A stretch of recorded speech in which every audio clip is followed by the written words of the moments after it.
Permezz ta' riċerka mħejjija minn riċerkaturi f'Bari fl-Italja kif ukoll dawk fih dan il-Kulleġġ Malti għall-Arti, Xjenza u Teknoloġija l-MCAST, ġew ippubblikati 3 fuljetti ta' linji gwida li se joffru metodi li permezz tagħhom il-bdiewa jkunu jistgħu jipprevjenu u jikkontrollaw attakki ta' insetti differenti fuq is-siġar u l-pjanti tagħhom.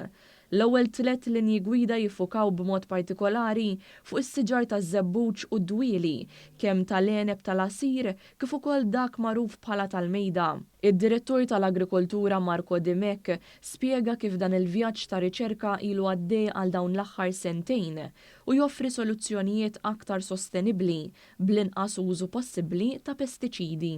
Il-mart iġib ruħu b'mod differenti. Għaw Malta, per eżempju, ċertu insetti li attakkaw il-pjanti ġewwa l-Italja jimmanifestaw ruħhom f'ċertu mod. Għaw Malta jimmanifestaw ruħhom f'mod ieħor. Per eżempju, il-klima sħuna li għandna jippermetti li jkun hemm iżjed ċikli ta' ċertu mart. Allura l-attakki jistgħu jkunu ħafna iżjed b'saħħithom milli jkun hemm f'ċertu reġuni fl-Italja. Allura permezz ta' din ir-riċerka qed nifhmu naqra iżjed kif qed jimmanifesta ruħu ċertu insett, ċertu mart u kif nistgħu nikkontrollawh. Permezz ta' din ir-riċerka se titnieda wkoll pjattaforma virtwali li kapaċi tbassar meta jkun aktar possibbli li l-insett jattakka l-prodott tagħhom.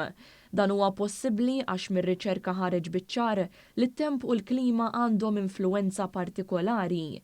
Il-Ministru responsabbli mill-Agrikoltura Anton Refolo sostna li r-riċerka hija pilastru importanti li jkompli jmexxi l quddiem is-settur tal-agrikoltura.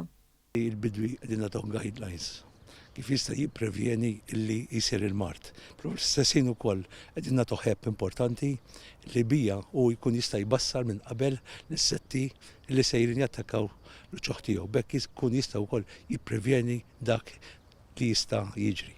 Il-Ministru Refalo temm jgħid li dan il-proġett li sar b'investiment ta' 2 miljun euro se jkompli jsaħħaħ il-katina tal-ikel f'Malta, b'mod partikolari fid-dawl tal-effetti tal-gwerra fl-Ukrajna.